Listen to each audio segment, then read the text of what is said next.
আলাইকুম আমি Mahmud, welcome to my another blog. আজকে দেখেন আমার আম্মু কি বানাচ্ছে, আপনারা দেখেন।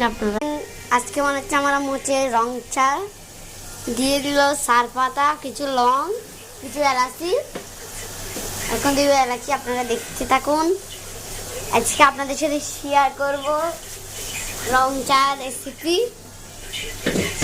দিয়ে দিল, তারপর কিছুক্ষণের জন্য ফুটানো হবে, ফুটানোর পর আপনাদের সাথে দেখা হচ্ছে। বাটার পর এখন হবে আদা, যেটা আমার করতেছে। দেখেন 2 মিনিট দাঁড়ান, আদা দেওয়ার সময় হবে, আপনারা দেখতে পাচ্ছেন।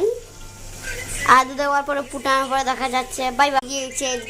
পুরো ভিডিওটার রেসিপি হলে আপনাকে ফুল দেখাবো আমি, ফাইনাল লুকটা। দিয়ে দিল লেবুর রস, তো সেটা চিনির পরিবর্তে দিয়ে দিল মধু।